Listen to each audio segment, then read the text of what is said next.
Bueno, muy buenos días a todos los que se están sumando a este tercer webinar del ciclo formativo de evidencias en seguridad ciudadana. Antes de dar inicio al programa, quisiera compartir unas breves indicaciones. Desde nuestro evento en Zoom tendremos acceso a servicios de traducción en 3 idiomas. Primero, les pido por favor a todos que silencien su micrófono,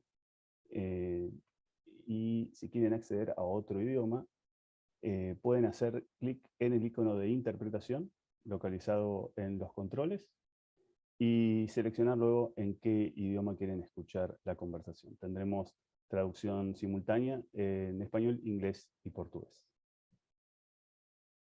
También a todos aquellos que tengan una pregunta, a través del chat pueden realizar sus consultas y nuestro equipo de especialistas estará encantado de responderlas.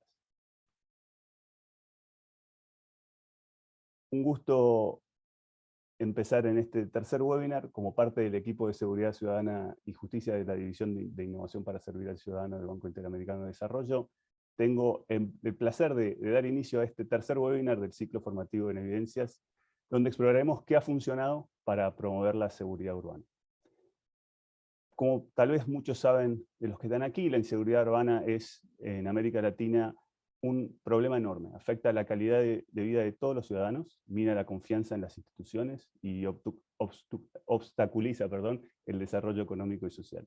La región tiene una de las tasas de homicidios más altas del mundo, con casi 20 homicidios por cada 100.000 habitantes. Esto es más de 3 veces el promedio global.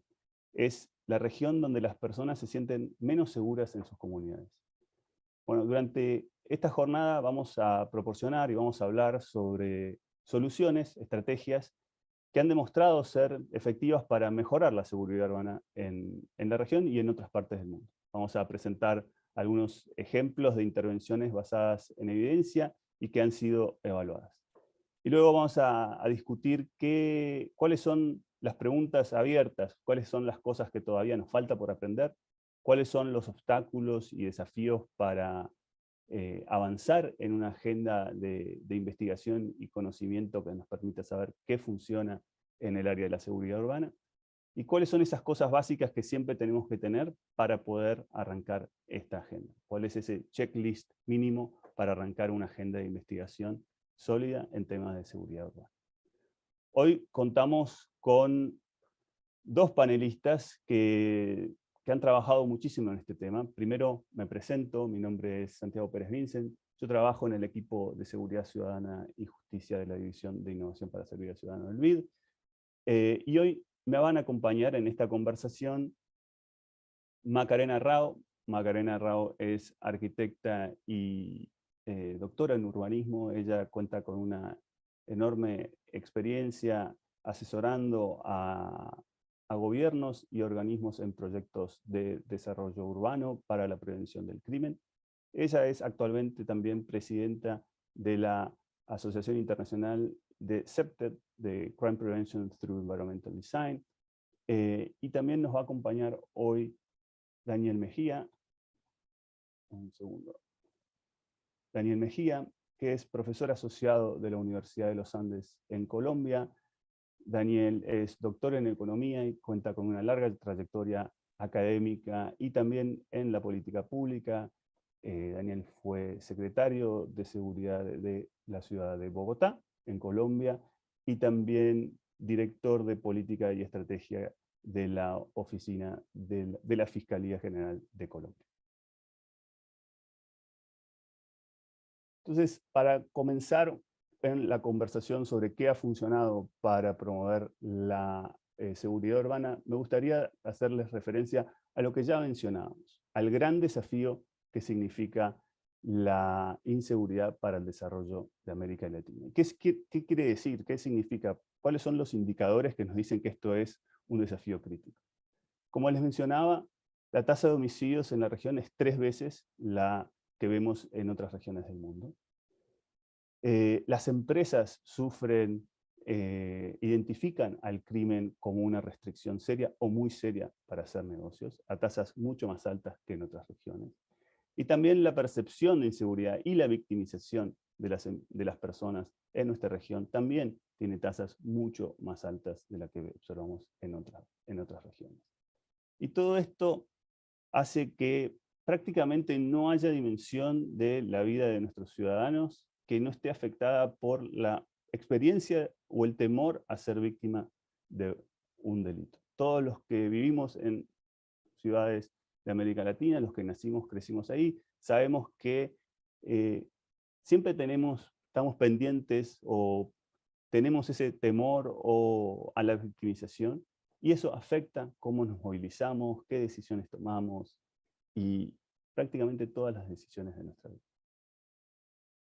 Desde el BID consideramos este un problema clave de desarrollo muy complejo que requiere un abordaje integral. Para eso trabajamos en dos ejes. El eje de la prevención social de la violencia, que busca fortalecer las capacidades de las comunidades, la resiliencia de las comunidades, haciendo foco en aquellas poblaciones que son más vulnerables a ser víctimas o victimarios de la violencia. Pero eso no queda ahí, también hay que trabajar en el fortalecimiento de las instituciones del sector de seguridad ciudadana y justicia. Por eso también trabajamos con policías, fiscalías, sistemas de justicia, sistemas penitenciarios, para hacer políticas más efectivas y más legítimas. Parte de tener una política efectiva y legítima también, o digamos, un elemento fundamental para hacerlo, es utilizar lo que ya se ha aprendido. Es un problema extremadamente complejo el de la seguridad en nuestras ciudades, y no podemos dejar recursos sin utilizar. Un recurso fundamental es el de la evidencia disponible, qué ha funcionado y qué no ha funcionado en otras partes del mundo para hacer frente a este problema. Por eso desde el banco hemos armado una plataforma de evidencias que lo que busca es hacer disponibilizar esta evidencia para todos los hacedores de política y académicos en la región. En esta plataforma de evidencias, ustedes pueden encontrar un banco de evidencias que es justamente el corazón de la plataforma, que releva muchos casos, hablaremos más en detalle al respecto, de ejemplos de políticas e intervenciones que se han evaluado. También hay una sección de comunidad de práctica que presenta entrevistas y artículos de discusión sobre esta temática.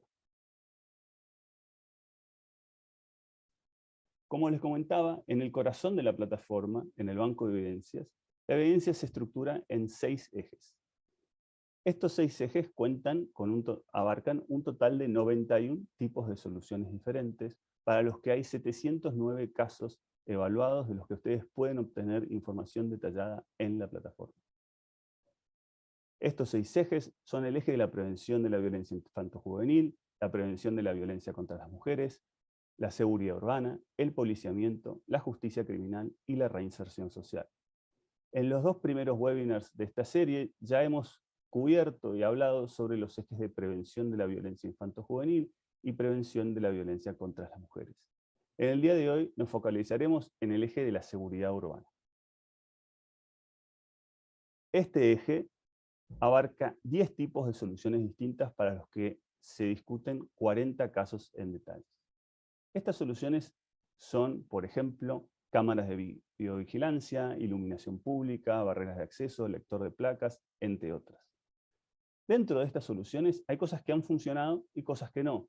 Hay algunas soluciones, por ejemplo, que muestran evidencia mixta. Otras sobre las que todavía no hay evidencia suficiente para determinar cuál es su efecto. Hay algunas que sí han resultado ser efectivas en la mayoría de los casos, y otras donde hay evidencia prometedora, pero donde todavía tenemos que seguir aprendiendo. En efecto, tenemos que seguir aprendiendo sobre todas. Esto queda muy claro, por ejemplo, en aquellas que tienen evidencia mixta. 2 de las políticas más utilizadas cuando tratamos de mejorar la seguridad urbana abarcan las cámaras de videovigilancia y la iluminación pública. Estos 2 tipos de soluciones se han evaluado en distintas partes del mundo. De hecho, más tarde, con nuestros panelistas del día de hoy, hablaremos de algunos ejemplos más específicos. Cuando vamos a las evidencias, podemos ver que, por ejemplo, en el caso de las cámaras de videovigilancia, se establece que tenemos evidencia mixta. Todavía no podemos determinar, o digamos, hay ejemplos en los que funciona y ejemplos donde no ha funcionado. Esto se ve claro en la cantidad de casos que hacen, digamos, que llevan a determinar que esta evidencia es mixta. Por ejemplo, en el caso de las cámaras de vigilancia, tenemos que en Canadá hay 6 estudios identificados. 2 de aquellos tienen evidencia positiva. En 4 no se ha encontrado efecto. Y así en los distintos países. También en el caso de la iluminación pública vemos evidencia mixta. En este caso, por ejemplo, en los estudios que hay relevados en los Estados Unidos, tenemos 4 casos de efectos positivos y 4 casos que no han registrado efecto. Lo que surge de este cuadro son algunos mensajes clave. Primero, cuando establecemos una política o hacemos una política de esta naturaleza, no podemos estar seguros que vaya a funcionar o que vaya a tener el efecto deseado. Eso nos habla de la importancia de evaluar. Otro mensaje que surge de esta información es la disparidad. Hay la disparidad en la cantidad de casos evaluados. Por ejemplo, en el caso de cámaras de vigilancia tenemos una evidencia mucho más abundante que en el caso de la iluminación pública. Y un tercer mensaje que va a cruzar toda la conversación a lo largo de este webinar es la disparidad que hay en términos de la evidencia en el resto del mundo y la evidencia en la región. Como ven, son mucho más frecuentes los estudios en Estados Unidos o en Gran Bretaña que aquellos que tenemos en la región. Y necesitamos más evidencia que venga de nuestros países. En la evidencia, en la plataforma, de los 40 casos evaluados en el eje de seguridad urbana, 10 casos vienen de América Latina y el Caribe. Algunos de ellos en Colombia, Daniel más tarde se va a referir. Hay otros casos en Brasil, casos en Uruguay y algunos casos en Chile. Pero claramente, dado el problema y el tamaño del problema y las consecuencias que trae el crimen y la violencia en nuestra región, todavía nos falta mucho para aprender.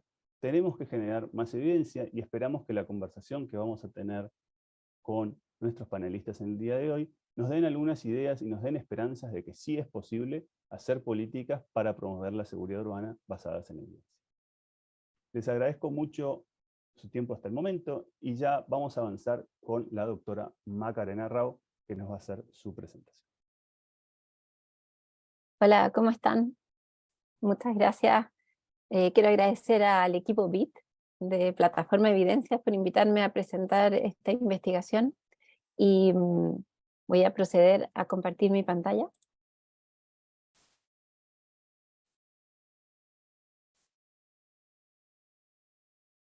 Bueno, ¿cómo están? Muy buenos días. Yo soy la doctora Macarena Rao Vargas, presidente internacional de ICA, que es la International Septet Association, y les voy a mostrar un estudio pionero longitudinal que realizamos para desarrollar un modelo de evaluación de impacto Septet y de prevención situacional, con el apoyo de universidades y de equipos de investigadores que están vinculados al tema. Lo primero, como contexto, me gustaría explicar lo que es Septet. Septet es la sigla para Crime Prevention Through Environmental Design, metodología que surge en Estados Unidos hace más de 50 años, que luego se difunde por Canadá y Europa, y ahora ya está en más de 50 países donde se aplica. La metodología Septet busca reducir delitos de oportunidad, reducir percepción de inseguridad y aumentar la cohesión comunitaria. Nosotros hablamos que una estrategia Septet de seguridad urbana tiene un ADN Septet cuando distinguimos la aplicación de los principios de la metodología, que son vigilancia natural, control natural de acceso, reforzamiento territorial, mantenimiento, participación comunitaria, que ya es Septet de segunda generación, y actualmente estamos a nivel internacional basándonos en el estándar ISO Septet 22341, en desarrollar Septet de tercera generación que incorpora nuevos principios de salud mental y sustentabilidad. Este estudio longitudinal surge apoyándonos en un equipo interdisciplinario de académicos de la Universidad del Biobío en Concepción, Chile, y también profesionales de la Universidad de Huddersfield en Reino Unido, porque no contábamos con una metodología de evaluación de impacto y también de resultados de intervenciones CEPTED y prevención situacional que estuviera científicamente validada en la región hispana.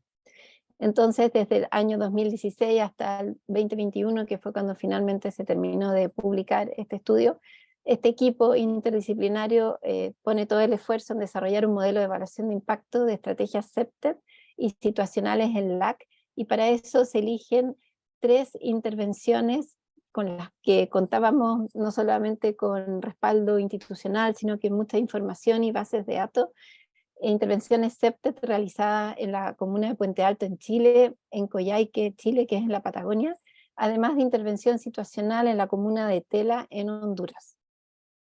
El objetivo general de esta investigación entonces era medir y demostrar la incidencia positiva o negativa de la prevención situacional y CEPTED en la reducción del delito. Específicamente nos acotamos a robo y homicidio, robo en el espacio público, y percepción de inseguridad en barrios vulnerables de Latinoamérica y el Caribe, utilizando la información cuantitativa y cualitativa que surgió de la implementación de estas estrategias. Para iniciar nuestro estudio con el equipo de investigadores definimos variables, y se definieron como variables objetivos, que serían las variables dependientes, los tipos de robo específicamente en espacio público, homicidios, percepción de inseguridad y red comunitaria, y también de variables de intervención independientes, aquellas que tenían que ver con 3 ámbitos de acción de estas intervenciones. Primer ámbito, configuración urbana. De ahí estudiamos variables de vigilancia natural, reforzamiento territorial, control natural de acceso, mantención, uso y codiseño del espacio. El ámbito 2, perteneciente a participación comunitaria, estudiamos, por ejemplo, ocupación de los vecinos del espacio público, participación de vecinos en el diseño o codiseño del proyecto Prevención Situacional y CEPTED, existencia de juegos infantiles, y en el ámbito 3, que era de gestión pública local, reuniones de coordinación municipal, móviles de seguridad en el barrio, operativos policiales en el barrio, estudiado y dotación policial.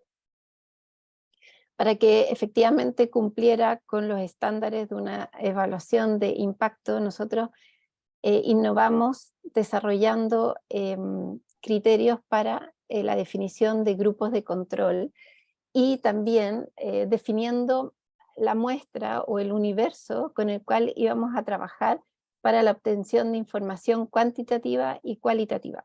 Para la información cuantitativa se diseñó una encuesta de seguridad urbana que le llamamos ESU. Esa encuesta de seguridad urbana consideraba estos 3 ámbitos que yo definí anteriormente y hacía preguntas respecto a victimización, percepción de inseguridad y redes sociales. Y fue una encuesta autoaplicada que se aplicó a 231 personas en estas poblaciones. Esta encuesta consideró a líderes que fueran validados y representativos de grupos relevantes de la comunidad. De esa manera se seleccionaron aleatoriamente, pero con esa característica que fueran líderes representativos de grupos de la comunidad. Y respecto a información cualitativa, se aplicó distintos instrumentos cualitativos de CEPTED a 474 personas con marchas exploratorias de seguridad, talleres de dibujo y observación directa. Los criterios para la definición de barrios intervenidos y barrios de grupo de control, principalmente hubo 2 criterios muy importantes, porque en términos urbanos, como les decía, era bien pionera esta investigación, pero primero que hubiera una alta frecuencia de delitos de mayor connotación social, tanto en las áreas de intervención como en las de control, y una cercanía geográfica y forma urbana, similares, tanto en la área intervenida como la de control. Por ejemplo, en Coyhaique, Patagonia, estudiamos viviendas sociales alrededor de una quebrada geográfica, por lo tanto, el barrio de grupo de control, que fue Las Lumas, también eran viviendas sociales alrededor de una quebrada geográfica similar a la del barrio intervenido. Y luego, respecto al barrio intervenido, además agregamos parámetros como voluntad política, organizaciones vecinales, vulnerabilidad social y ambiental, proyectos de inversión en seguridad, intervención mediante CEPTED o situacional, intervención mediante métodos de prevención situacional. Los 3 proyectos son bastante clásicos, podríamos decir, en términos de intervención, un poco referido a lo que comentaba Santiago previamente. En la población PAC de Puente Alto, Pedro Aguirre Cerda, esa es la sigla, se trabajó una intervención de pavimentación en calles, iluminación y equipamiento deportivo. que era un poco lo que solicitaba la comunidad. Es un proyecto CEPTED porque se aplicó un ciclo de proyectos CEPTED de diagnóstico, diseño participativo, implementación y la posterior evaluación, y además es multivariado, que esa es una de las características de CEPTED. En general un proyecto CEPTED no solamente interviene en la iluminación, es la iluminación, con la pavimentación, con el equipamiento deportivo, es multivariado o más sistémico. Respecto a la intervención en Quebrada La Cruz, en Coyhaique, se recuperaron 5 hectáreas de terreno diseñando un parque donde se incorporaron distintas variables como iluminación, nuevamente equipamiento deportivo, equipamiento de juegos, pavimentación, mejora de algunas pasarelas que eran peligrosas, como se ve acá en la imagen. Y la intervención en la población en Honduras fue una intervención bastante típica, situacional, donde se colocaron 9 lámparas en una calle que conformaba una población que se llama La Laguna. No se hicieron más intervenciones, sino que fue netamente esa intervención de lámparas en el espacio público. Entonces se comenzó desde el año 2018 en adelante las mediciones, para ir comparando tanto en grupos de control como en las poblaciones intervenidas, y fue súper interesante ir viendo cómo se empezaban a mostrar variaciones en el rendimiento de las intervenciones. Por ejemplo, respecto a esta pregunta, ¿cuánta inseguridad siente a ser víctima de un delito? Empezamos a observar en la población Clotario Bles, que fue una población intervenida en Patagonia, una reducción en un inicio de 50% de percepción de inseguridad a una segunda medición de un 0%, que fue bien radical y bien impresionante. Lo mismo nos pasó en La Laguna, que es otra población intervenida, también se observó una reducción también importante desde la intervención a la siguiente medición. Lo mismo pasó con la Pedro Aguirre Cerda respecto a percepción de inseguridad, pero los grupos de control no mostraron la misma tendencia. Y esto fue interesante. El grupo de control de Patagonia mostró una reducción también. Respecto al grupo de control de Honduras, también una reducción, pero a diferencia de las anteriores, María Magdalena, que fue el grupo de control en Puente Alto, mostró un alza bastante significativa. En todo caso, en este caso podemos decir que la situación mejoró en las áreas de intervenida versus las áreas de control, en términos de la cantidad de reducción que pudimos medir. Otra característica importante de las mediciones que realizamos fue esta pregunta: ¿confían las autoridades ante situaciones de riesgo o emergencia? Y si ustedes se fijan, este gráfico es solamente de la intervención en Honduras. Observamos que en la población intervenida, que fue La Laguna, hubo un aumento impresionante de la confianza de las personas que habitan en La Laguna, encuestadas, respecto a sus autoridades. De un 51,5% pasamos a un 100% de un año hacia otro, y solamente por la colocación de estas lámparas en el espacio público, y eso se condice bastante con investigaciones de rendimiento de iluminación, tanto en Inglaterra como en Estados Unidos. Eso fue interesante de reconocer. Frente a esta otra pregunta, ¿usted ha sido víctima de algún delito, robo, homicidio en los últimos 12 meses? También observamos interesantes rendimientos en la Pedro Aguirre Cerda, donde de 56,5% hubo una reducción a 28,6%, y sin embargo también en el grupo de control hubo una reducción significativa. Por lo tanto, aquí ambos se redujeron, y eso se conoce mucho en el mundo CEPTED como difusión de beneficios.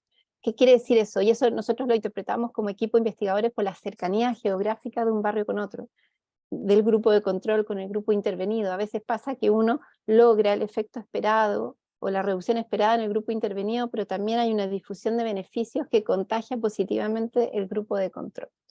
Y así podemos ver también, por ejemplo, nos llamó la atención respecto a la victimización de estos delitos, que en cambio en La Laguna, en Honduras, colocando las luminarias en el espacio público, hubo un aumento considerable del delito. En vez de reducirse, se aumentó el delito de 2,8 a 28,6%. Y eso lo explicamos más adelante, teniendo más información de las encuestas, y creemos que tiene mucho que ver con la creación de confianza que era un vínculo de una variable que no la teníamos relacionada con esa correlación, que cuando las personas afectadas en barrios criminógenos logran reconstituir la confianza en las autoridades, denuncian más. Por lo tanto, esta cifra de 2,8 era también en un contexto de una denuncia muy, muy baja respecto a reportar crímenes.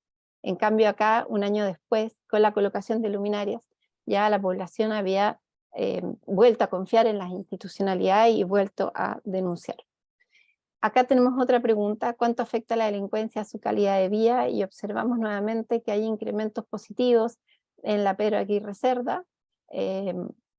¿Cuánto afecta, perdón, reducción importante en la Pedro Aguirre Cerda, que va en tendencia a la baja, pero la María Magdalena, que es el grupo de control, tiene un alza acá, y podemos observar también, por ejemplo, en la Lumas, que es también grupo de control, también tiene una reducción. Por lo tanto no es tan clara la situación de que haya una mejora sustancial de los grupos intervenidos respecto a los grupos de control, y nos estaríamos presentando nuevamente en un escenario de difusión de beneficios, que hay harta literatura, no suficiente, pero bastante, que habla de esta difusión de beneficios en términos de intervenciones CEPTET y situacionales, pero es interesante que nosotros lo hayamos podido medir y detectar en la América Latina, y también respecto al problema del desplazamiento delictivo, que tiene mucho que ver con estas intervenciones. Dentro de esta investigación también se midieron factores de riesgo que inciden en el delito y la percepción de inseguridad en estas tres poblaciones intervenidas. Y bueno, en rojo están los círculos que marcan una tendencia más negativa, y en verde los que marcan una tendencia más positiva. Y respecto a consumo de alcohol, tanto Puente Alto como Tela marcaron una tendencia negativa en la percepción de los factores de riesgo. En cambio Coyhaique una tendencia a la baja, interesante. Existencia de pandillas: Puente Alto marcó una tendencia a la baja, Coyhaique también, pero Tela aumento. Venta ilícita de drogas y alcohol: Puente Alto marcó una tendencia al alza, Coyhaique a la baja, y Tela al alza nuevamente. Robos y asaltos frecuentes: Puente Alto marcó una tendencia a la baja, Coyhaique también, pero Tela al alza, y se condice con el otro indicador que habíamos medido, de que aumentó sustancialmente la denuncia de crimen en Tela. Y la ocurrencia de homicidio, percepción de ocurrencia de homicidios en las tres poblaciones trabajadas, se mostró a la baja. Toda esta investigación nos mostró a nosotros como equipo de académicos que cuando uno hace una intervención multivariada en un entorno urbano, para la seguridad urbana, son tantas los factores que están incidiendo, tantas las variables, que es fundamental poder medir. Es fundamental tener la capacidad de medir de manera muy precisa, muy detallada, para saber si uno va a poner una luminaria, realmente qué es lo que va a afectar en el entorno, en el comportamiento, no solo de las comunidades que habitan el territorio, sino que también de los grupos criminógenos. Y tuvimos conclusiones bien diferenciadas dependiendo de los casos de estudio. Por ejemplo, en el caso de Puente Alto también se observó una mayor reducción de robo, pero esto lo asociamos como conclusión no solo a la intervención CEPTET, sino que en un mismo territorio el municipio había focalizado combinar la intervención CEPTET con dos programas sociales. Entonces metió mucha fuerza de intervención social y CEPTET en un territorio. Los programas sociales que utilizó fue el 24 horas para jóvenes infractores, y el NNA para niños, niñas y adolescentes. Y eso le dio mucha potencia al programa CEPTET, y logramos una reducción interesante. En el caso de Coyhaique, además, se vio una clara reducción de percepción de temor y factores de riesgo percibidos en tendencia, lo que fue súper interesante. Y en el caso de Tela, vimos que hubo un aumento de robo sustancial, pero muy vinculado también al aumento de la confianza y una mayor denuncia. Para nosotros es muy importante seguir difundiendo esta información. Publicamos este libro con el equipo de investigadores, está liberado en la App Academia para que lo puedan investigar o lo puedan leer, porque necesitamos desarrollar mucha más evaluación de resultados y de impacto de este tipo de intervenciones para poder tener evidencia científica confiable. Muchas gracias. Muchísimas gracias, Macarena, por la presentación. Yo creo que los mensajes son clarísimos, se pueden hacer cosas, a veces las cosas no salen del todo como esperamos, y las complejidades que hay en la evaluación de este tipo de programas. Más sobre eso creo que Daniel nos va a tener también para contar un montón sobre esos desafíos, así que ahora lo dejo a Daniel hacer su presentación. Bueno, muchas gracias, Santiago, a todo el grupo de Seguridad y Justicia del BID, un agradecimiento especial por invitarme a este webinar y un gusto compartir con Macarena nuestro trabajo y las apreciaciones sobre estos temas de construir políticas basadas en la evidencia. Y quiero enfatizar durante mi presentación también en la construcción de nuestra propia evidencia sobre lo que funciona, no funciona y a qué costo en términos de seguridad y justicia, en los temas de seguridad y justicia en la región. Siguiente, Sergio, por favor. Lo primero que hay que decir es que relativo, digamos, a otro tipo de políticas públicas, como son las políticas sociales, las políticas de educación, incluso políticas de seguridad, las políticas de seguridad ciudadana y justicia son entrantes relativamente tardíos a esa época que venimos viviendo desde hace más o menos 25 años en la región sobre políticas basadas en la evidencia y evaluaciones de impacto de intervenciones que se hacen en la región. Yo creo que la diferencia fundamental es que estas intervenciones de seguridad ciudadana y justicia generalmente son lideradas por departamentos de policía, por los ministerios del Interior y de Justicia, y en principio no se le puso mucha atención a la generación de evidencia, a la medición, a preguntarse sobre eficiencia, eficacia de las intervenciones. Quizás una de las razones fue el acceso a buena información, a buenos datos, pero en los años recientes, yo diría que en los últimos 10 o 15 años, muy en particular por el esfuerzo que ha hecho el BID y el Grupo de Seguridad y Justicia, se ha venido construyendo un cuerpo de evidencia académica, científica, sobre qué funciona, qué no funciona y a qué costo en los temas de seguridad, de intervenciones para reducir la inseguridad y mejorar el acceso a la justicia. En esta presentación yo quiero básicamente mostrar unas evaluaciones, unas intervenciones que hicimos en Bogotá, en Medellín, desde la Fiscalía General de la Nación, que tuvieron evaluaciones de impacto. Voy a mostrar 3 ejemplos, voy a enumerar varias cosas que hicimos, pero enumerar 3 ejemplos concretos de evaluaciones que me sirven para mostrar que hay casos en los cuales se puede hacer evaluación de impacto con la regla, digamos, de oro de aleatorización perfecta, grupos de control y tratamiento escogidos experimentalmente, etcétera.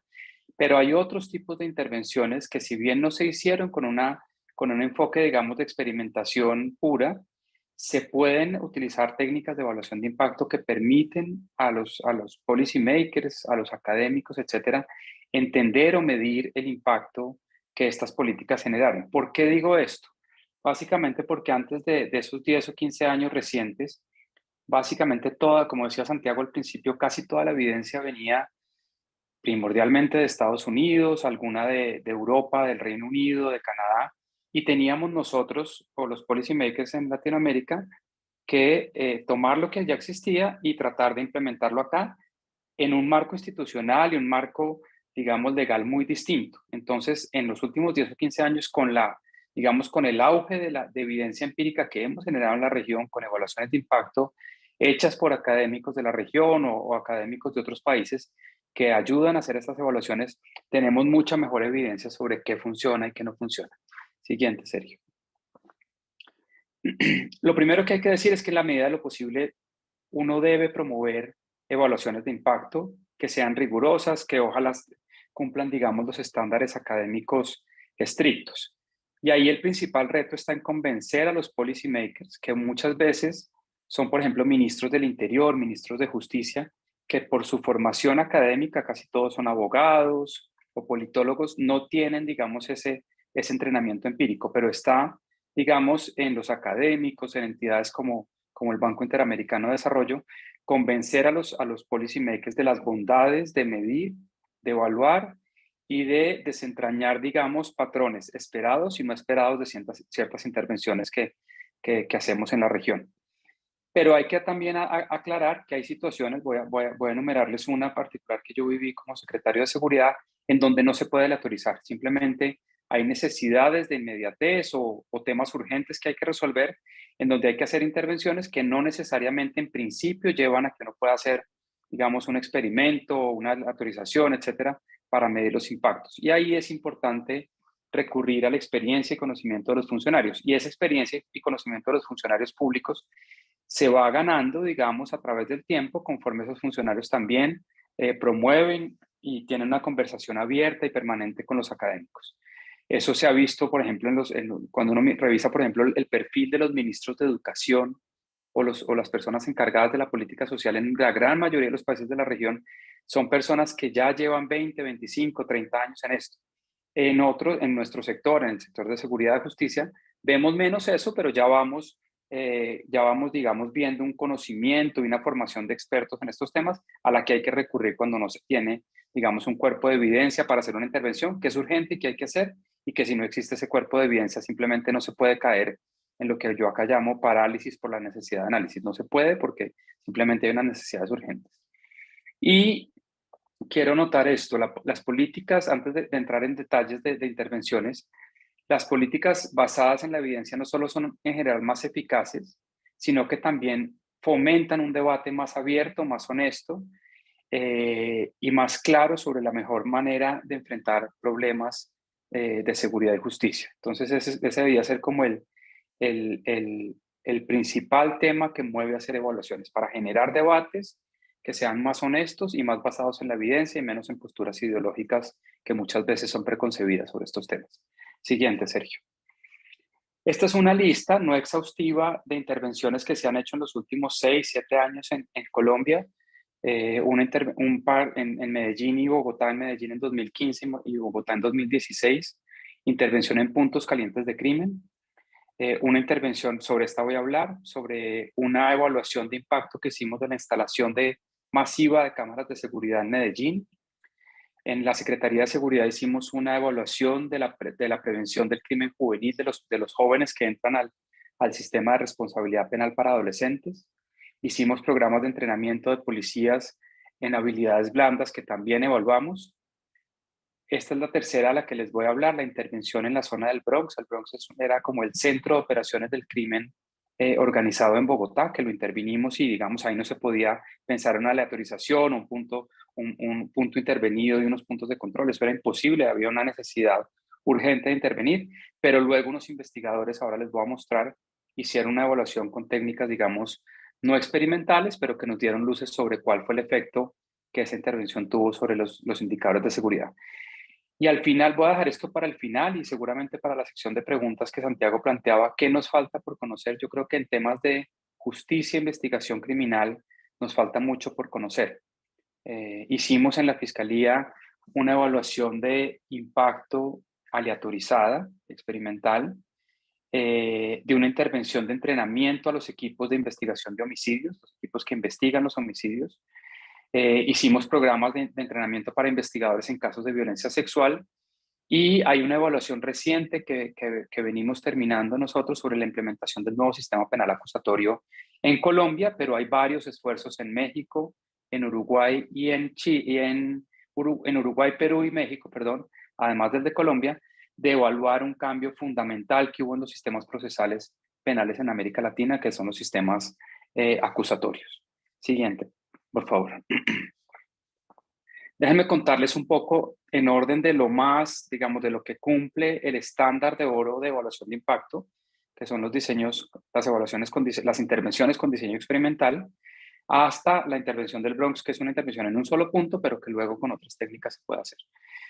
El contexto de esta intervención que se hizo en Bogotá y que se había hecho antes en Medellín en 2015 es que, tal como ocurre en todas las ciudades del mundo en donde esto está documentado, el grueso de los delitos, y en particular esta es la ley de concentración espacial del crimen, el 50% de cualquier delito que uno mire ocurre entre el 1 y el 2% de los lugares, de los segmentos de vía o de las cuadras o de las manzanas que hay en cualquier ciudad del mundo. Yo en ese momento ya tenía el cargo de secretario de Seguridad de Bogotá cuando hicimos esta intervención, entonces yo no, obviamente, por obvias razones no hice parte del equipo evaluador, y la evidencia que se tenía hasta el momento de las intervenciones en puntos calientes del crimen, que venía primordialmente de Estados Unidos y Reino Unido, mostraba unos efectos muy importantes, muy grandes, estadísticamente significativos en términos de reducción del crimen. Esta intervención que hicimos en Bogotá es la más grande que se ha hecho en cualquier ciudad del mundo, más grande en términos del número de puntos calientes del crimen intervenidos, que fueron, digamos, consistió en un aumento de la dosis de patrullaje policial en puntos calientes del crimen seleccionados aleatoriamente, dejando obviamente un grupo grande de control para contrastar los efectos en la incidencia de los principales delitos. Entonces hubo un diseño experimental con toda, digamos, la técnica del estándar de oro para este tipo de evaluaciones. Siguiente. Esa intervención, como les decía, consistió en aumentar la dosis de patrullaje policial en los puntos calientes del crimen, en los segmentos escogidos, en las cuadras escogidas, de más o menos 55 minutos de patrullaje al día, a entre 90 y 100 minutos por día, dividido en más o menos 7, 8 o 9 entradas de 15 minutos máximo cada una, en donde la policía en este caso particular no alteró las actividades rutinarias que se hacían, simplemente se aumentó la dosis de esas actividades significativamente. Esto está relacionado con lo que nos contaba Macarena antes. En un número pequeño, pero suficientemente importante de puntos, se hicieron algunas intervenciones situacionales que consistieron en la reparación del alumbrado público, la limpieza de grafitis no artísticos y una mayor frecuencia de recolección de basuras. Y entonces tenemos también unos puntos calientes intervenidos en donde las dos intervenciones se hicieron de manera simultánea. Esto es importante a la hora de evaluar los resultados. Siguiente. Los resultados son mucho menos positivos, tanto en la intervención que hicimos en Medellín como la que hicimos en Bogotá, mucho menos positivos, no son negativos, pero son mucho menos alentadores que los que se tenían de la literatura proveniente de intervenciones similares en Estados Unidos o en el Reino Unido. Este aumento de patrullaje policial, de la presencia policial, disminuyó principalmente el hurto a vehículos, otros delitos contra la propiedad disminuyeron, pero solo en los puntos calientes más críticos dentro de los puntos calientes intervenidos. Y los crímenes violentos no se vieron afectados, contrario a lo que se observa en la literatura académica sobre este tipo de intervenciones en otras ciudades del mundo. Esa vigilancia, ese aumento de la vigilancia policial en puntos calientes del crimen, cuando se combinó en aquellos puntos críticos, en aquellos hotspots, en donde se combinó con mayor presencia de servicios municipales de limpieza, de recolección de basuras, mejor iluminación del espacio público y limpieza, digamos, de grafitis no artísticos, tuvo un efecto más importante y que es estadísticamente significativo, pero ese es un grupo muy pequeño de puntos, pero siendo incluso pequeño y con el bajo poder estadístico, los autores de la evaluación lograron identificar efectos importantes que yo creo que ahí hay un tema en donde nos falta explorar más en la región estos temas. No se encontró, y se hizo una encuesta con esta intervención, no solo se utilizaron datos administrativos, pero de las encuestas no se encontró una mejora en la confianza ciudadana en la policía o en el gobierno de la ciudad como consecuencia de la intervención. Pensamos que esta podía ser una dimensión en la cual podía haber unas mejoras, pero sinceramente no se encontró esto. Siguiente.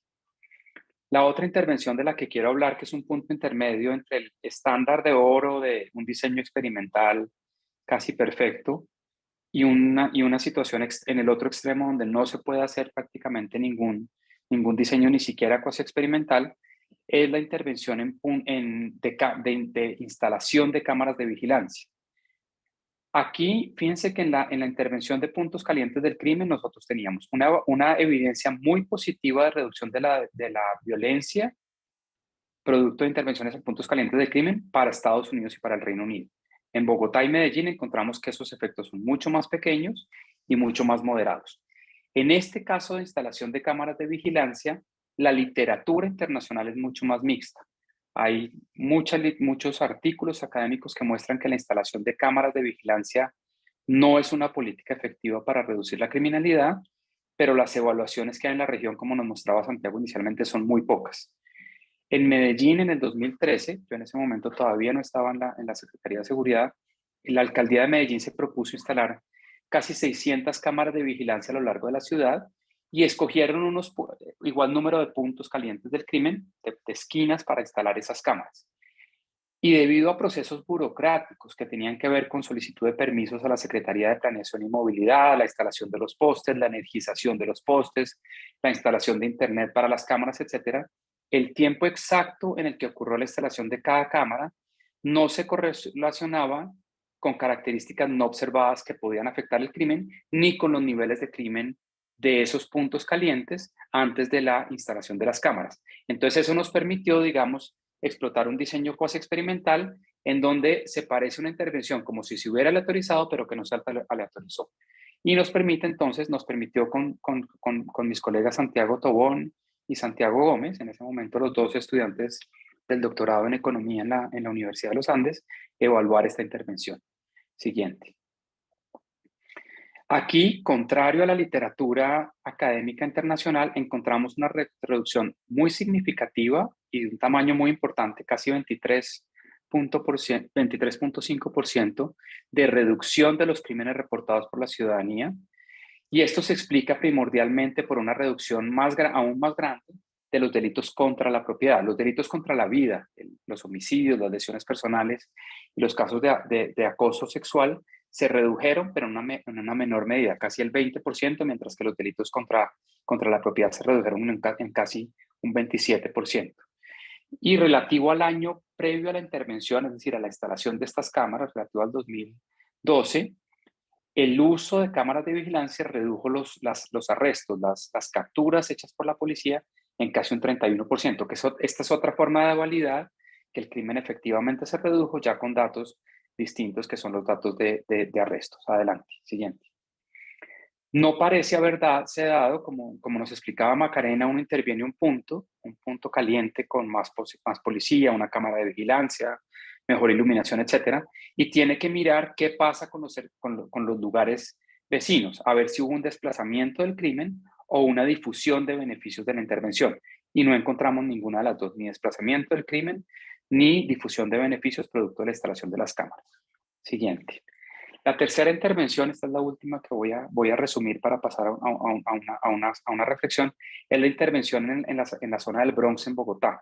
Este era, digamos, el centro de acopio y distribución de narcóticos, un sitio de operación del crimen organizado en Bogotá, etcétera, que la intervenimos. Este domingo se cumplieron 7 años de esa intervención y eran básicamente 4 manzanas de Bogotá en donde no podía entrar la policía, no podía entrar la policía judicial, la fiscalía, e intervinimos para, digamos, recuperar esta zona en donde no había ningún control de las autoridades.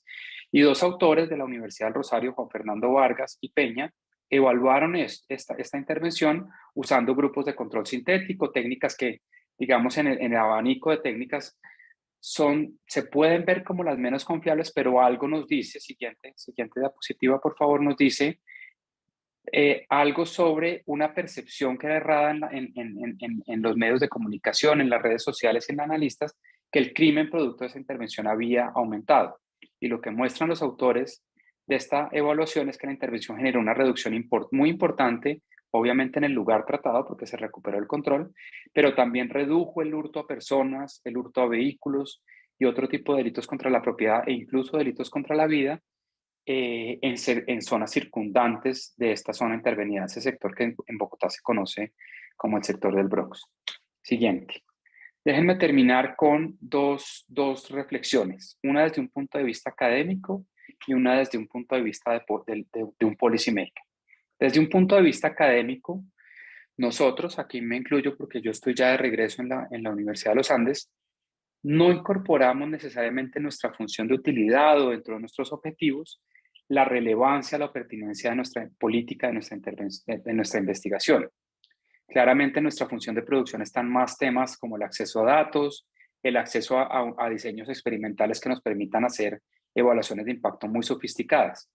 Pero tendemos a ver esos debates políticos y las prioridades políticas y llamémoslos las afugias de quienes toman decisiones, las preocupaciones de quienes toman decisiones, como cosas que degradan nuestro trabajo de investigación y que nos hacen ver como consultores que no son puramente académicos. Yo creo que esto no debe ser así. Esto es una autocrítica, digamos, a una perspectiva académica que por la necesidad de publicar en revistas académicas muy especializadas, vemos trabajos de ayuda a los policymakers como cosas que degradan nuestro trabajo de investigación. Yo creo que esto debe cambiar de nuestra parte, de la parte de los académicos. Y yo creo que no es suficiente el lenguaje que estamos utilizando para resumir los resultados de las investigaciones, cómo se hizo la intervención, etcétera. Y no es suficiente simplemente escribir un blog o una columna de opinión o dar un par de entrevistas. Nosotros necesitamos hablar mucho más con los policymakers para entender cuáles son sus objetivos, cuáles son sus necesidades y cómo desde la academia podemos ayudar a que estas intervenciones se evalúen, se miden y se generen mejor evidencia para la región. Y por último, siguiente diapositiva, quiero hablar desde un punto de vista de los tomadores de decisiones. Y aquí la crítica es, digamos, la ausencia de criterios de eficacia y eficiencia en el uso de recursos públicos a la hora de tomar decisiones de política pública en temas de seguridad y justicia. Cuando yo estaba de secretario de Seguridad, yo era citado permanentemente al Consejo de la Ciudad, en la Fiscalía, al Congreso de la República, etcétera, y muy pocas veces escuché de parte de los legisladores preguntas sobre eficiencia, eficacia. Casi siempre eran preguntas mucho más de índole legal, mucho más de índole de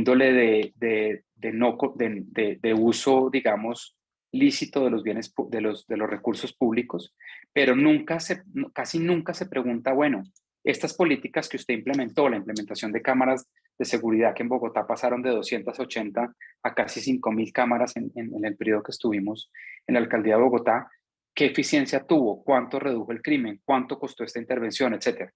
Entonces debemos, digamos, dentro de los tomadores de decisiones, fomentar las preguntas de eficiencia del uso de los recursos públicos. Y otro tema importante que quiero destacar es generar capacidad dentro de las instituciones gubernamentales para manejar y tratar con los académicos que realizan estas evaluaciones. Hay que fomentar la creación, en la Secretaría de Seguridad de Bogotá lo hicimos, una oficina de análisis de los temas de seguridad, en donde pudiéramos tener una conversación fluida con los académicos que nos estaban ayudando en las evaluaciones. Los ministros, los secretarios, etcétera, muchas veces no tienen tiempo para esto y hay que fomentar esa capacidad dentro de las instituciones. Y déjenme terminar volviendo a la pregunta, a esa frase que planteé al principio en la primera diapositiva, que es que las políticas basadas en la evidencia no solo son en general más eficaces, sino que estimulan un debate público que es mucho más abierto en esto sobre la mejor manera de enfrentar problemas que son muy complejos, pero no porque sean complejos, no debemos dejar de fomentar debates honestos y que ojalá estén aislados de posiciones ideológicas.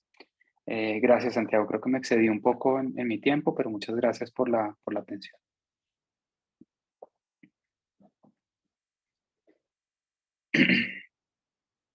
Disculpen, estaba tratando de desmutear el micrófono.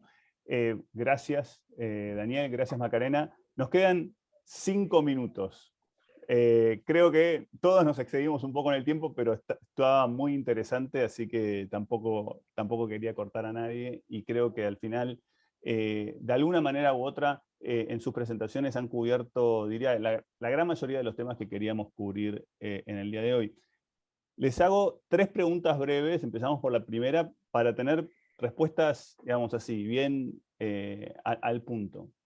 Retomando un poco lo que decía Daniel, ¿cuáles les parece que son en este tema, en el tema de la seguridad urbana, aquellas preguntas más relevantes que quedan aún por responder? Parece irónica la pregunta porque entiendo que todo, digamos, queda aún por responder, pero tal vez, retomando las palabras de Daniel, ¿cuáles son esas preguntas que ustedes reciben de los policymakers, de los practitioners, más frecuentemente, o que ustedes ven desde esa perspectiva, para los que no hay mucha evidencia, donde ahí, la verdad, no te puedo decir mucho, ¿no? O sea, ¿cuáles son esos 2 o 3 puntos que a ustedes les parece clave en esta agenda donde deberían poner esfuerzos para la generación de más evidencia?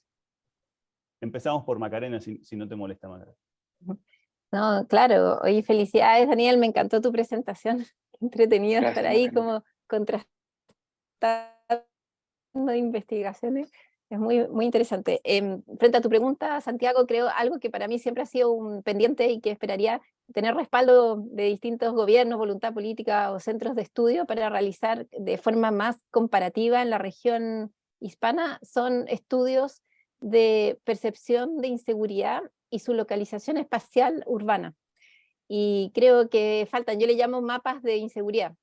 Hemos podido nosotros construir algunos, pero creo que es una pieza de información clave para la toma de decisiones. Hay algunos en algunos países, pero no está instalado como cultura, por ejemplo, no solamente en términos de municipios, destinación de fondos, recursos, calidad de vida de las comunidades que viven en los territorios, sino que también para el mundo inmobiliario, por ejemplo.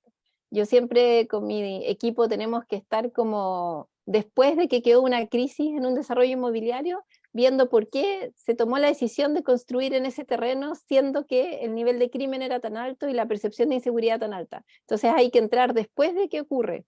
Si uno pudiera tener esa información antes a nivel urbano, metropolitano, sería fantástico. Y lo otro es que cada vez tenemos que crear más evidencia de todo lo que mostró Daniel, de la investigación que hicimos nosotros también, porque hay muy poquita en la América Latina, yo creo que eso es importante. Y lo otro, destacar la relación costo-beneficio, porque estamos hablando de intervenciones urbanas que son súper caras. Poner un parque de alumbrado público, cámaras, no es algo económico. Y generalmente las gobernaciones, las intendencias, los municipios lo hacen con fondos públicos.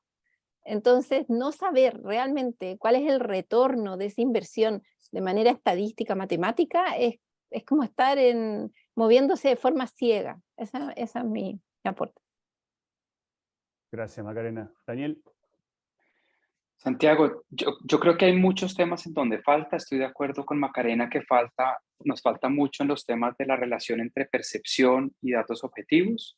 Aquí yo he tratado y no he podido, sinceramente, encontrar, digamos, por dónde se aborda esa pregunta. Yo creo que es una pregunta primordial. En los temas de prevención nos falta mucho por aprender. Hacemos mucha prevención primaria en la región, prevención casi que genérica con jóvenes, etcétera, pero yo creo que debemos aprender mucho de prevención focalizada. Pero déjame escoger un tema en el cual yo he estado trabajando recientemente después de mi regreso a la universidad, y es en el eslabón de justicia. ¿Cómo se toman las decisiones después de que la policía ha actuado y una vez llega una persona, si quieres, capturada ante un fiscal y es llevado ante un juez de control de garantías? ¿Cómo se toman esas decisiones y con qué información sobre, por ejemplo, privar de la libertad preventivamente a una persona que ha sido imputada por la presunta comisión de un delito? Y acá, básicamente, lo que nosotros estamos viendo es que tras la implementación de los sistemas penales acusatorios en la región, muchos de los objetivos de esa reforma, que se dio en el 95% de los países de la región, los objetivos, las razones esperadas de ese cambio en el sistema penal acusatorio se cumplieron. Reducción de la prisión preventiva, procesos más ágiles, esclarecimiento, etcétera, pero aumentó el crimen. Esto lo está mostrando el paper que hay para Uruguay, el paper que hay para México, el paper que hay para Perú y el nuestro en Colombia. Y el orden de magnitud del aumento en las tasas de criminalidad, producto de esa reforma en los códigos procesales, es de más o menos, si tú promedias, entre el 20 y el 25%, que es una cifra muy alta de aumento del crimen. Entonces, ¿cómo se están tomando las decisiones en ese casi que último eslabón, el penúltimo, porque el último es el de las cárceles, el del sistema carcelario? ¿Cómo se están tomando las decisiones sobre privación preventiva de la libertad, por ejemplo? Y acá el tema que yo he tratado de hacer énfasis acá en Colombia no es un tema de construir más cupos carcelarios, no es un tema o probablemente sí, hay que construir no tanto más cárceles, sino mejores cárceles, etcétera. En eso todos estamos de acuerdo, ahí no hay discordia. Lo que está pasando, y nosotros lo estamos documentando, es que estamos enviando a prisión preventiva a las personas incorrectas. Es decir, usando ciencias de datos, técnicas de aprendizaje de máquinas, etcétera, se pueden cometer muchos menos errores tipo 1 y tipo 2. Error tipo 1 es enviar a prisión preventiva una persona que no tiene riesgo de reincidencia criminal, y que es un error de justicia, y error tipo 2 es no enviar a una persona a prisión preventiva teniendo un altísimo riesgo de reincidencia criminal. Entonces estamos cometiendo muchos errores. Si corrigiéramos esos errores con el mismo número de personas que son enviadas a prisión preventiva, que son más o menos en Colombia 27.000 personas al año, con el mismo número de cupos carcelarios, pero enviando a las personas correctas, se podría disminuir la reincidencia criminal en un 23, 24%, a cero costo, simplemente enviando a las personas correctas. Falta mucha más evidencia y más acceso a información y a la toma de decisiones basadas en evidencia en el sector justicia. Si yo tuviera que escoger un tema, sería ese. El sector justicia nos hace mucha falta. Me gusta porque Daniel, bueno, tanto Macarena como Daniel dan una perspectiva general, muy general de todo lo que es. Nos falta desde el diagnóstico hasta los temas de justicia, ¿no? O sea, todo en la cadena de, llamémosle, la prevención y reducción del crimen y la violencia. Creo que lo de Daniel es el mejor, digamos, la mejor introducción a los siguientes webinars, uno de los cuales va a tratar el eje de justicia y donde seguramente estos temas van a volver a salir. Y también, como decía, el tema de reinserción, sobre lo que también tenemos mucho que aprender y trabajar en la región. Ahora yendo a la pregunta, al tema de la agenda de investigación. Como veían en ese ejemplo que presentaban al inicio, tenemos mucha más evidencia que viene de los países del norte, de Estados Unidos, de Gran Bretaña, que lo que viene de nuestra región. A pesar de que el problema en nuestra región tal vez es en términos relativos mucho más grande, ¿no? Y tiene mucho mayor impacto en el desarrollo. La pregunta es ¿por qué? ¿Por qué no hay más políticas basadas en evidencia en América Latina? ¿Por qué no hay más generación de evidencia? Las razones pueden ser múltiples. Les pido a ustedes una pequeña reflexión sobre tal vez el principal problema que ustedes identifican para avanzar este tipo de trabajos. Empezamos por Daniel, seguimos con Macarena. Es difícil, la pregunta es difícil, ¿por qué no hay más evidencia? Yo creo que necesitamos, yo voy a voltear la pregunta y ¿cómo hacemos para generar más evidencia? Yo creo que es básicamente mostrarle a los policy makers, a los tomadores de decisiones, que tomar decisiones basadas en la evidencia puede ser rentable políticamente para ellos. Pongámonos en los pies de un policy maker que tiene intereses políticos, quiere seguir una carrera política, etc. Él tiene todos los incentivos en el mediano y largo plazo para generar resultados. Y la mejor forma de hacerlo, resultados objetivos, un ministro de Defensa, de Interior, de Justicia, quiere mostrar resultados positivos, quiere mostrar resultados en reducir el crimen, en mejorar la percepción de seguridad, en mejorar el acceso a la justicia, en reducir los índices de hacinamiento carcelario, pero sin aumentar el crimen, etcétera, etcétera. Y yo creo que la mejor forma, esto nos corresponde, digamos, a nosotros, al BID, a los académicos, a las personas que promovemos las políticas basadas en la evidencia, en mostrarles que está es su objetivo tomar decisiones que estén basadas en la evidencia y generar evidencia a las intervenciones que ellos hacen, que son dos caras de la misma moneda.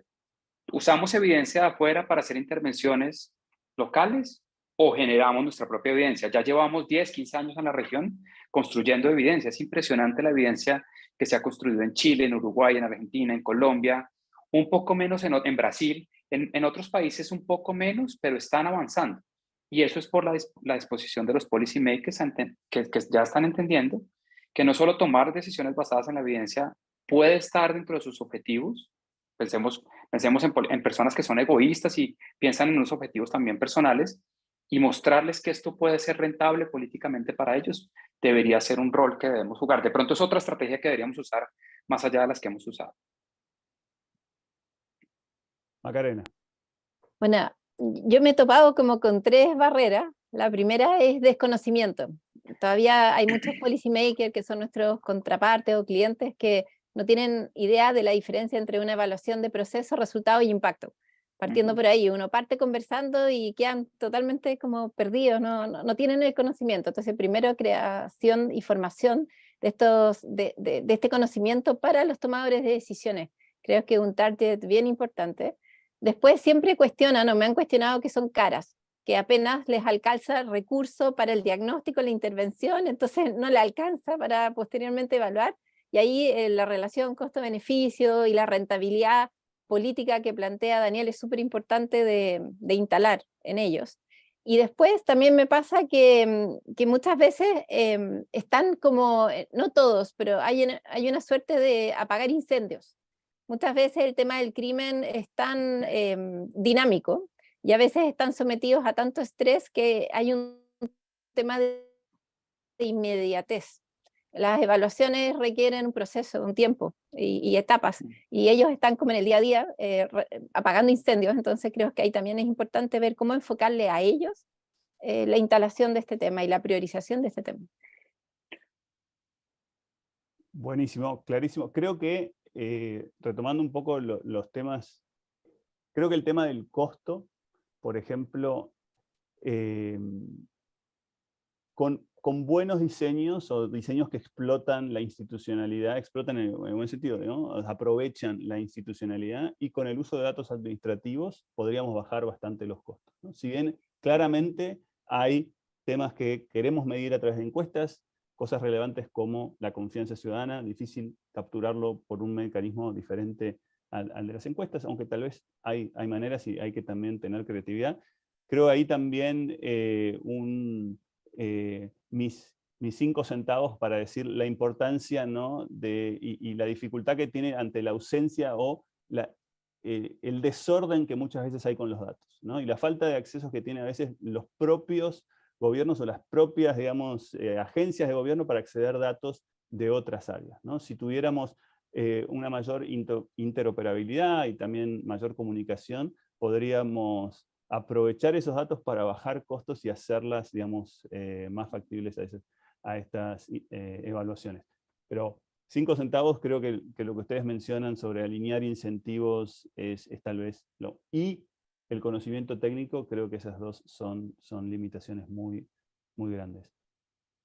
Tal vez Daniel ya empezó por, digamos, me dio vuelta la pregunta, y al darme vuelta la pregunta me empezó a responder la última, pero creo que hay distintas maneras de abordarla, que es justamente pensando desde lo positivo, ¿no? Sabemos que hay mucho para aprender, sabemos que hay muchas barreras para hacerlo, dificultades, pero seguramente acá entre las más de 100 personas que nos están escuchando, haya gente que tiene interés en empezar una agenda de investigación, o está implementando políticas y quiere, digamos, tratar de evaluarlas.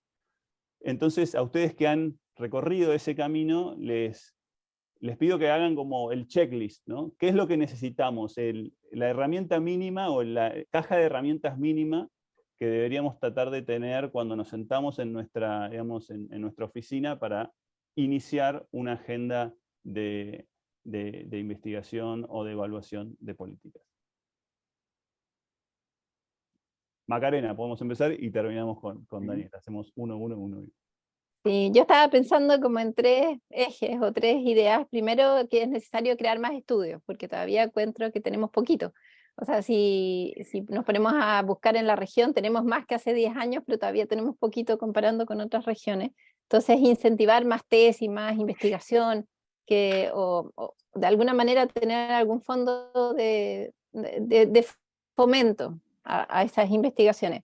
Después, creo que siempre el rol de las universidades es súper importante. Lo planteaba Daniel, y ahí están equipos entrenados, interdisciplinarios. Entonces, estas alianzas universidades con proyectos reales, que es cuando la universidad sale a la calle y hace investigación-acción. Creo que eso es súper interesante de unir más, vincular más. Y después estaba pensando, mientras escuchaba el webinar, que por ejemplo nosotros sistematizamos la experiencia en un libro digital, en un ebook, pero podríamos saltar, un próximo paso es desarrollar una guía de evaluación de estrategia CEPTED y situacional en base a las evidencias que tuvimos, que fuera un poco más friendly, que fuera más amigable, más cercana para funcionarios de carrera, como comentaban, y de alguna manera acercarles el conocimiento. Creo que serían algunos tips de este checklist que serían bien prácticos y útiles. Santiago, yo voy a responder con una anécdota que yo creo que es útil, y a Macarena le va a interesar este tema. Cuando yo estaba en la Secretaría de Seguridad, el Instituto Distrital de Recreación y Deporte, que era otra entidad del distrito, y el alcalde Peñalosa, Enrique Peñalosa, es el fan número 1 de, digamos, intervenciones en el espacio público, y tenía esta idea de construir parques y canchas sintéticas en todas partes. ¿Listo? Y una estudiante, ya estaba en la secretaría, ya me había salido de la universidad, y una estudiante de la maestría me llamó y me dijo: Daniel, yo quiero evaluar eso. Yo quiero evaluar el efecto de la construcción de canchas sintéticas y de parques en la incidencia de la criminalidad. Entonces yo llamé a Orlando Molano, que es un amigo mío, era el director de esta entidad. Yo le decía: Orlando, necesito que me pase la geolocalización de los sitios, la inversión, el tamaño, todo. Y él, su respuesta natural, él no es economista, nada, Su respuesta natural es: ¿usted por qué me está molestando? Yo tengo muchas cosas que pensar como para ponerme a organizar unos datos para un estudiante de una tesis de maestría. En fin, logré conseguirle los datos y miren lo que se demora un artículo en salir. Como 2 o 3 años después, la estudiante terminó su tesis de maestría y lo que muestra esa evaluación, y aquí me estoy clavando un cuchillo, es que la construcción de canchas sintéticas, la iluminación de los parques, la promoción de actividades de deporte, tuvo mucho más efecto que muchas intervenciones que yo desde la Secretaría de Seguridad hice, de policía, de cámaras, de investigación criminal, etc. Y después, cuando yo le mandé el artículo final tanto al exalcalde como a Orlando, que era el director del instituto, me decía: perdón la palabra, no voy a usarla, perdón. Qué bueno esto, no voy a usar la palabra que me dijeron. Y yo les dije: sí ve la molestadera mía de que entregaran los datos, etcétera. Y yo le dije a Orlando y al alcalde: ¿qué tal que esto lo hubiéramos hecho con un diseño experimental? Estaría publicado en una super revista este artículo y tendría mucho más promoción para ustedes.